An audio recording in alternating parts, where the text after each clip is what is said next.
Yo soy tu barro.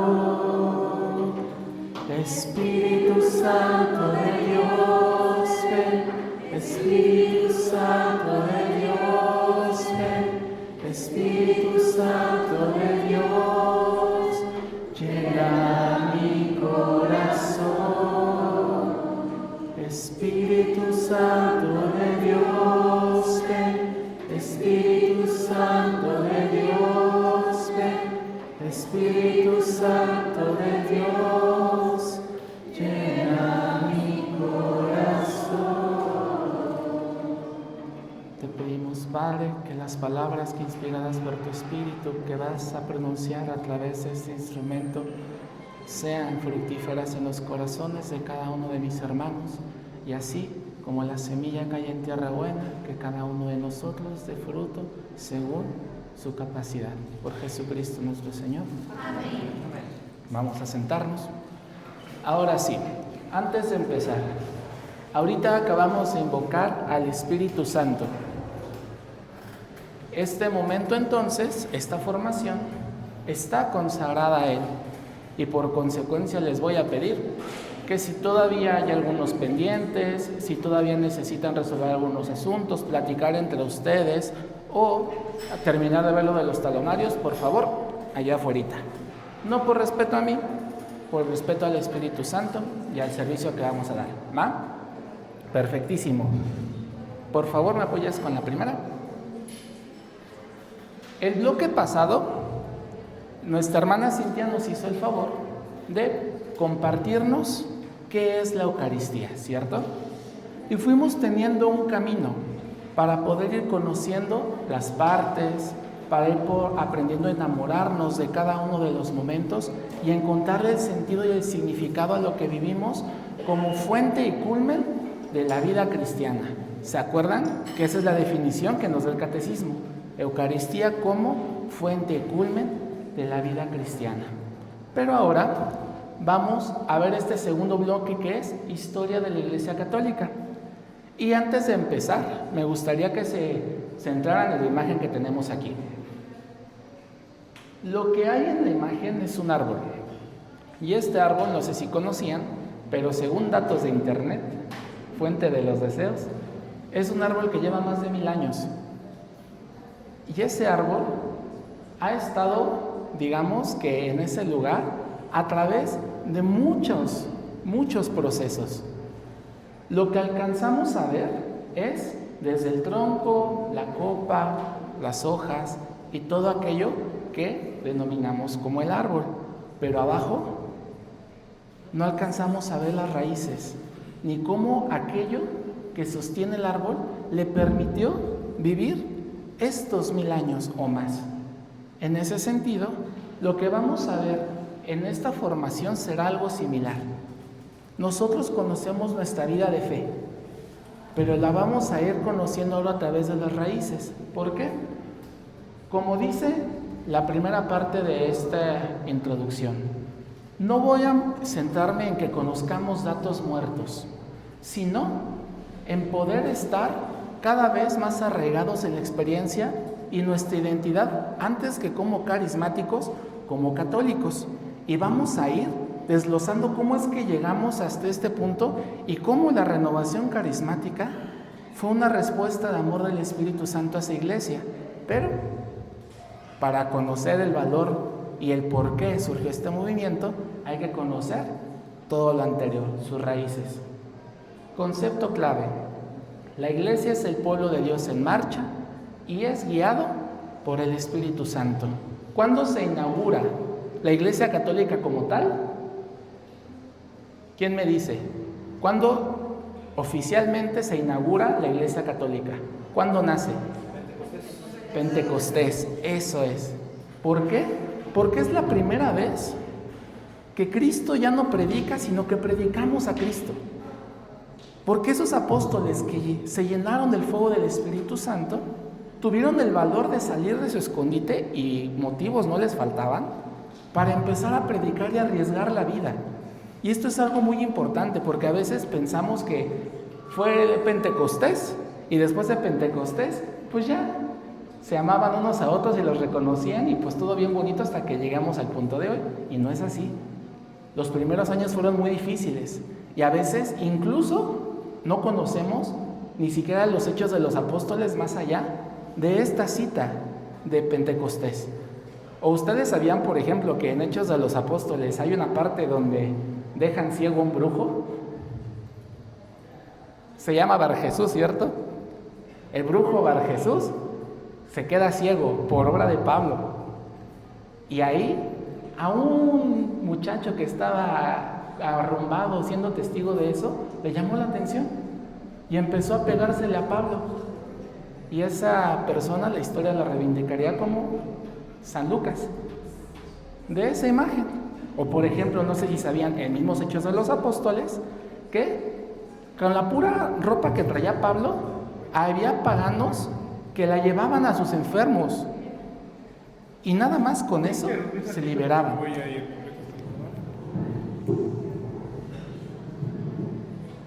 Ya que están hablando de las raíces, permítanme escuchar, y sí es muy importante lo que están viendo. Y hablamos del nacimiento de la iglesia y el día de Pentecostés. Me viene la pregunta: ¿desde cuándo ustedes fueron pensados por Dios?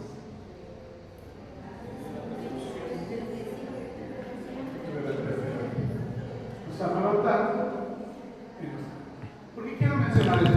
Si es el momento cuando ya nació la luz, pero el ser humano comienza desde el amor de dos personas y que por amor están abiertos a la vida. Pero Dios está pensando, lo digo para que entendamos las raíces. Para ello no olvidemos el libro del Génesis. Al comienzo del Génesis dice Dios: hagamos al hombre a nuestra imagen y hagamos. ¿Cuál es la imagen plena del hombre? La comunidad, la comunión. Y la oración que hace Jesús nada más no es así, lo tengo que te doy gracias. Pero la vez que hace una oración dice: Padre, que todos sean uno.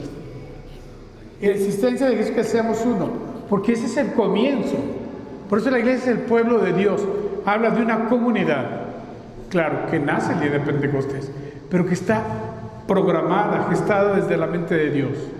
Dios es Trinidad y quiere que el hombre viva en comunión. Entonces no perdamos de vista eso. Y no solamente me voy a referir a la iglesia, estructura, institución, sino cómo reflejamos la imagen de Dios. Lo digo porque estamos viendo esto que es la raíz que sostiene la iglesia. Obviamente la acción del Espíritu, el amor del Padre, el amor del Hijo. Pero Dios que nos ama quiere que vivamos en eso. Entonces, sí, nacimiento de la iglesia. Pero la iglesia es prefigurada ya desde el Antiguo Testamento, desde la creación. Prefigurada. Que se va manifestando en la historia del pueblo de Israel, a las diferentes figuras, rebaño, ¿verdad?, la vid, etc. Pero aquí nace. Y claro, nosotros como de renovación pues valoramos esto, el nacimiento. Pero no olvidemos desde dónde provenimos. Desde el amor de Dios que quiere que seamos uno. Si la iglesia la formamos, el pueblo de Dios. Pero la palabra iglesia significa un poquito la asamblea. Reunida en torno a ¿quién? A Dios. ¿Verdad? Brevemente, no porque esté mal para completar esto, que es la raíz. Dios desde toda la eternidad ha querido que el hombre viva en comunidad. ¿Cuándo lo hace realidad? El día de Pentecostés, donde llegan a ser un solo corazón, una sola alma, pero por la acción del Espíritu. Perdón. Muchas gracias, Padre. Ya se me adelantó un poquito el Padre, porque de eso que precisamente habla, que es como la prefiguración de la Iglesia Católica, vamos a verlo en otro módulo, que se los voy spoileando, que es antropología teocéntrica. Cómo Dios fue pensando al hombre a lo largo de todo el tiempo, de todo el espacio, y cómo Dios imagina al hombre. Pero vamos a seguir. Estábamos en que el Pentecostés es el Big Bang de nuestra iglesia. Y ahí empieza, digámoslo así, la iglesia primitiva. ¿Qué nos dice esto? Así como el Antiguo Testamento, que decimos en el credo, que habló por los profetas y se fue manifestando a todas las personas en la iglesia, así de la misma forma el Espíritu Santo ha ido acompañando a toda la iglesia a lo largo de su historia. Y a esto lo vamos a conocer como pedagogía del Espíritu Santo. Aquí les puse tal vez una pequeña curiosidad. Pedagogía se compone de una palabra llamada paidos y otra que se llama agein, que es niño, y guiar o conducir. La pedagogía del Espíritu Santo, visto desde esta lógica, es el Espíritu Santo como amoroso ser, nos va acompañando de la mano a nosotros sus hijos y nos va llevando a través de todas las dificultades. La pedagogía del Espíritu Santo es cómo nos va enseñando a amar y a dejarnos amar por Él. Siguiente, por favor. Y en esta pequeña introducción quería dejar, digamos que una idea central. La historia nos va a reivindicar cómo nuestra fe fue pasando por muchos desafíos y gracias al sacrificio y al esfuerzo constante de muchos hermanos, hermanas, santos y santas, la iglesia triunfante de Dios, el día de hoy tenemos nosotros la antorcha de la fe y no nada más sus cenizas. Y en ese aspecto se nos invita a hacer lo mismo, a recibir esa antorcha encendida que es la fe y a poder seguir custodiándola para que esta antorcha llegue hasta el final de los tiempos y que la fe llegue como una llama viva, no nada más como cenizas o de lo que fueron. Por favor, no se preocupen por esto. ¿Por qué? Les voy a pasar todo el material que aquí vamos a ver. ¿Cuál es la idea central de estas diapositivas? Darles material a ustedes. Ahorita, aunque no alcancen a ver, por eso les decía, no se apuren. Les hice esta línea del tiempo porque es el proceso que vamos a estar manejando en este segundo bloque, que va a culminar en octubre. Y entonces vamos a empezar con, primero, esta parte. Era de los mártires y padres de la iglesia, que son los siglos del 1 al 4. Posteriormente nos vamos a ir a los padres del desierto. Algo muy interesante, cómo empezó la vida monacal y bajo qué cimientos se fue justificando esta vida, qué necesidades había y cómo podemos nosotros aprovechar todas esas enseñanzas. Posteriormente vamos ya a la construcción de la civilización con los grandes teólogos en la Edad Media. Pasamos de golpe al gran cisma y la reforma protestante, y vamos a ver cómo en esta primera enseñanza de la pedagogía del Espíritu Santo, grábenselo, hermanos, cada vez que hay una dificultad en la iglesia, el Espíritu Santo suscita un santo que la defienda. Ante cada dificultad de cada época que vamos a ir visitando, el Espíritu Santo no se queda de brazos cruzados. Él, con su amor, suscita vocaciones, suscita carismas, suscita predicadores que puedan hacerle frente. Y haciendo un pequeño adelanto en esta parte del cisma, así como empezó un Lutero, también tenemos un San Ignacio de Loyola, la Compañía de Jesús. Así como en el siglo III la fe se estaba apagando y estaba la persecución ahora moral, también nació un Santo Domingo de Guzmán y un San Francisco de Asís. Y son pilares de la iglesia. No sé si sabían, pero por ejemplo, a San Francisco de Asís le dicen el santo de los santos, porque los que estudian su vida refieren que era otro Cristo en la tierra. Y vamos a empaparnos un poquito de todos estos, digamos, sucesos para ir aprovechando justamente las enseñanzas y los legados que nos dejaron.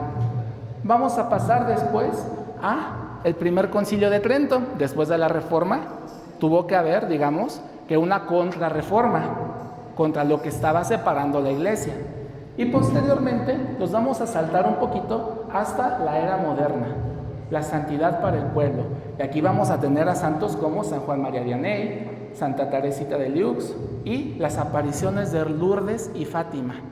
Acuérdense de esto, cada vez que hay una dificultad en la vida, la pedagogía del Espíritu Santo que nos enseña, va a mandar a alguien, va a suscitar a alguien.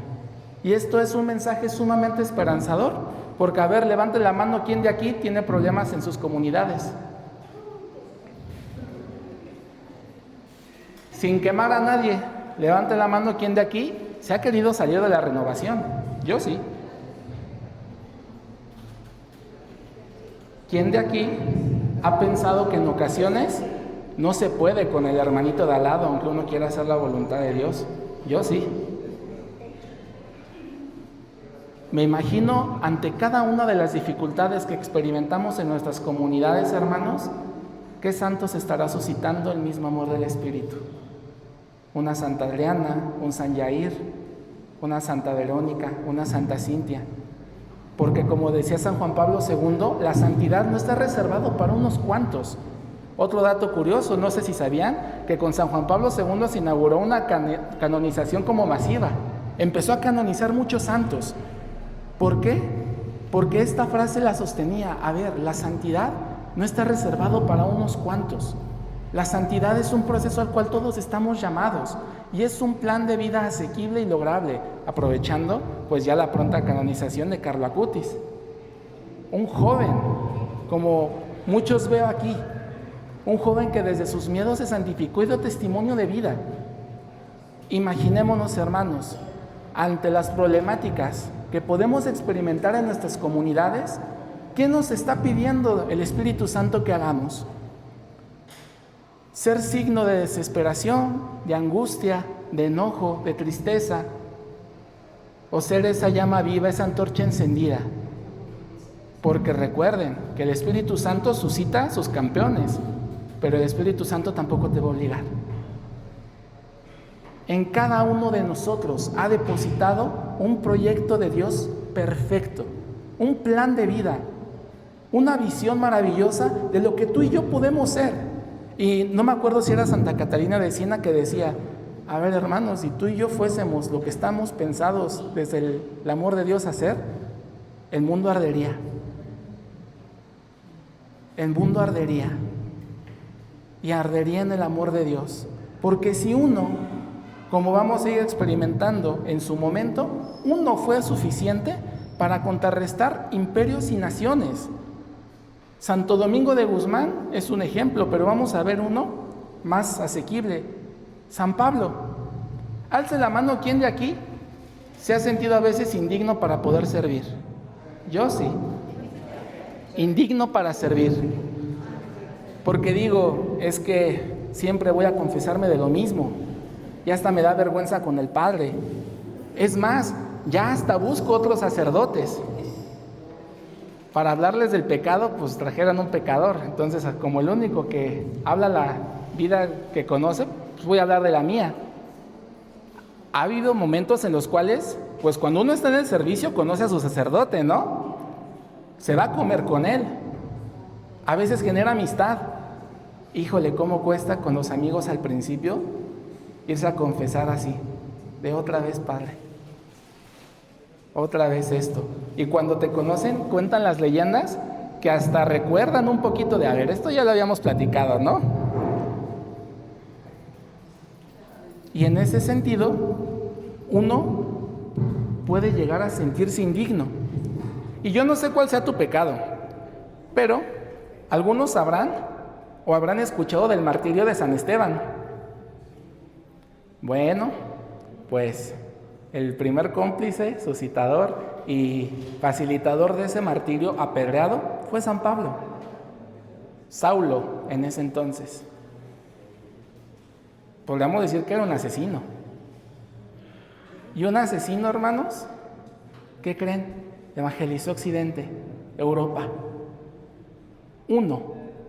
Con 12 nació la iglesia y se evangelizó el mundo. Y la palabra de Dios, como decía precisamente su palabra, ha llegado a los rincones más recónditos de la tierra. No hay lugar en el mundo actualmente en el cual una cruz sea un signo neutral. Sabemos de qué habla. Con 2 hermanos, ¿cuántos somos aquí? Si nos atreviéramos a hacer lo que está en el pensamiento de nuestro amado Padre para cada uno de nosotros. ¿Han escuchado esa canción de Si conocieras cómo te amo? Pues seríamos más felices. Esta es la segunda parte de la pedagogía del Espíritu Santo que me gustaría compartirles en esta introducción. Pese a que muchas veces la experiencia de la vida, algunos hermanitos en comunidad y algunos coordinadores nos lo han hecho pensar, el Espíritu Santo tiene predilección por el pecador. Porque el Espíritu Santo ama renovar al pecador. Porque la conversión del pecador es radical. Porque el pecador ya buscó y no encontró. Pero a veces pensamos que no estamos llamados, que tenemos que ser San Juan de la Cruz, que tenemos que aprender a meditar y a perdernos en el concierto ensordecedor del amor de Dios, horas frente al Santísimo, y a los 3 minutos estás como de, ay, ya me dio hambre. Ay, perdón, Señor, ya me distraje otra vez. Ay, no, como que esto no es para mí, no, pues el rosario. Segundo misterio y ya quién sabe en qué Ave María vamos. Cuentan las leyendas que uno lo utilizamos para dormir. Pero el Espíritu Santo tiene predilección por el pecador. Ojo, no por el pecado, por el pecador. Porque el Espíritu Santo transforma, renueva. Voy a ocupar algunos términos que estaré repitiendo a lo largo de todos estos bloques. Y el primero es Shekinah. ¿Alguien sabe qué significa Shekinah? A ver, ¿quién da más, quién da menos? Ahí dicen la presencia de Dios.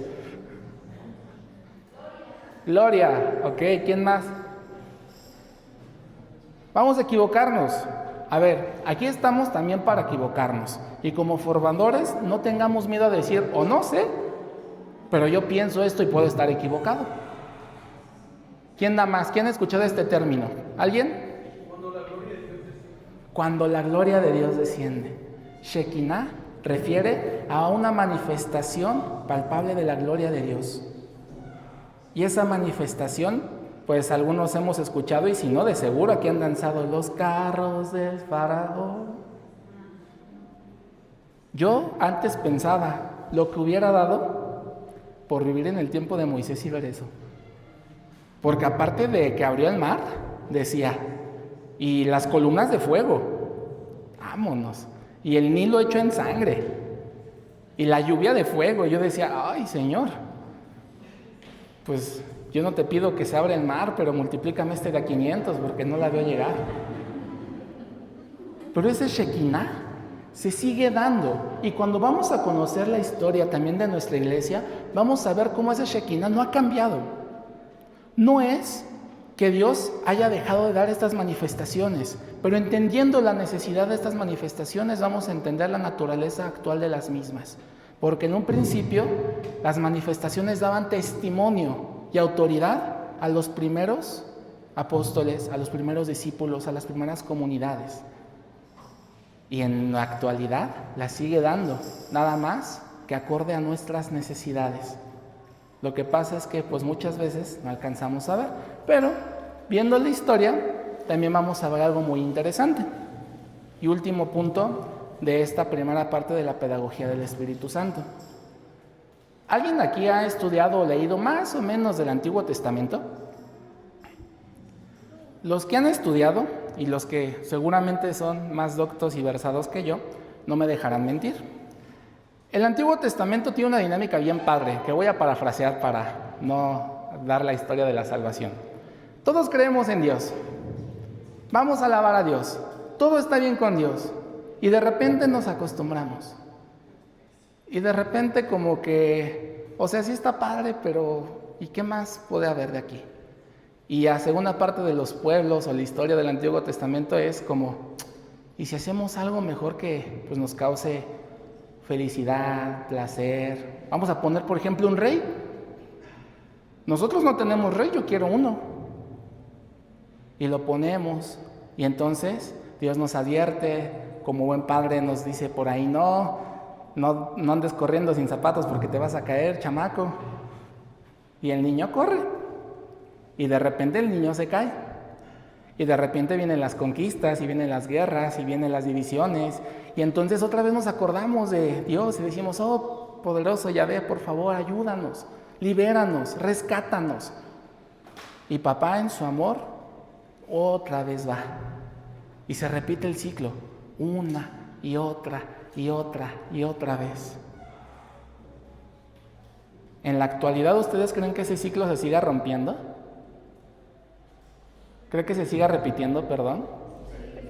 El decir, estoy bien con Dios, de repente me acostumbro a estar bien, de repente como que ya no le doy importancia a Dios, lo doy por hecho, sentí bien el amor, y vienen nuestras decisiones que a su vez traen consecuencias de las cuales nos tenemos que responsabilizar. Y posteriormente, cuando ya tenemos el agua hasta el cuello, híjole, otra vez, por favor, rescátame, ya me urge un Enges, ya me urge la hora santa del sábado, porque ahí es la sanación, ya me urge el domingo para que otra vez me quite las cadenas. En la historia de la salvación, el Espíritu Santo nunca se cansa de darnos. Lo que nosotros vemos como un signo a veces de vergüenza, el Espíritu Santo lo ve como un signo de reiteración. Yo te amo. Nada más. Así de lógico. Yo te amo. Aunque me equivoqué otra vez y aunque te equivoques otra vez. Aunque pues estoy más feo que el de al lado, aunque estés feo, yo te hice. Estás curioso, no estás feo. Aunque no sepa tanto como Cintia, aunque no sepas tanto como Cintia, no te creas, yo le conozco más cosas, El Espíritu Santo nunca se cansa de darnos. Y vamos a ver también esta historia de la iglesia para darnos cuenta cómo ante cada dificultad, sí, suscita un campeón, pero también se derrama su pueblo amorosamente. Y se derrama por ti y por mí. El Padre Pepe vino a hacer una aportación y muy válida.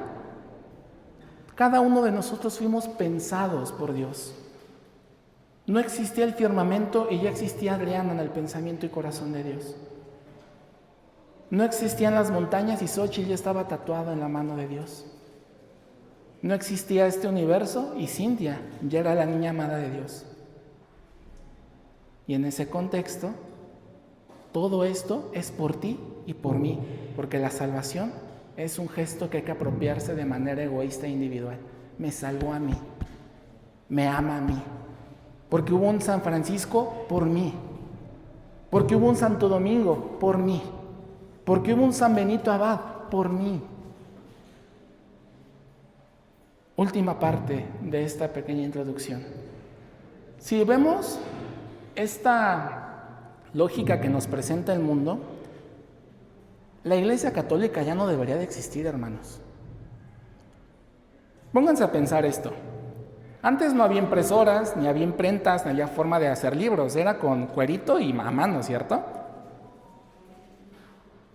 Imagínense que todo esto que es enseñanza y palabra de Dios, que ahora conforma nuestra Sagrada Escritura, fue escondida por muchos apóstoles. Imagínate que nosotros somos comunidad y que de repente no podemos estar con la bocina porque donde nos oiga la policía o el Imperio Romano, a todos nos matan. Entonces es como pianito, con cuidado. Y las historias se iban dando de boca en boca, con mucha discreción. Y en este proceso donde era un secretismo muy difícil de poder transmitir, fue prevaleciendo la palabra de Dios. Y la iglesia, pese a las persecuciones que ha vivido, ha prevalecido. ¿Y saben qué es lo más sorprendente? No las persecuciones externas, las internas, hermanos. Porque a veces pensamos que la problemática está en el que no cree, y hay veces en que los que creemos también podemos ir destruyendo el cuerpo de Dios. ¿Se acuerdan de un ejemplo que les daba Cintia de por qué a los tibios los vomita? Porque cuando nos enfermamos y nos hizo algo dañito, pues como que hay que volverlo, ¿no? Porque si no, pues se va a agravar. Y en ese mismo contexto nos decía Cintia que a los hermanos que le hacen daño al cuerpo, los vomita, los saca. Y este proceso, ahora me gustaría complementarlo un poco. No los saca porque los considere perdidos, no los saca porque los considere indignos, no los saca porque los considera hijos de quién sabe qué, pero hijos de Dios no son. Porque un miembro que sale también puede volver y más robustecido, más fortalecido. Y eso lo vamos a ver sobre todo en los padres del desierto. En fin, hermanos, esto es algo que les voy a ir compartiendo al final de cada sesión. Este material es de ustedes. Como les dijo Cintia ayer, no es esperanza nuestra que palabra por palabra se lo aprendan y lo repitan como un guión, sino aquello que experimentaron en su corazón lo puedan transmitir. Porque la fe es eso, el testimonio. Yo no puedo evangelizar con el testimonio de Cintia, porque si no sonaría lo que muchas veces pasa con el primo de un amigo, ¿cierto? Pues fíjate que me contó que a este fulanito que tiene un primo con un vecino, con un amigo, que hizo esto y le funcionó. Si a mí me dicen eso es como, ¿cómo? El testimonio es lo que nos va a permitir evangelizar con poder. Y en ese mismo contexto fue el testimonio lo que le permitió a la Iglesia Católica sobrevivir.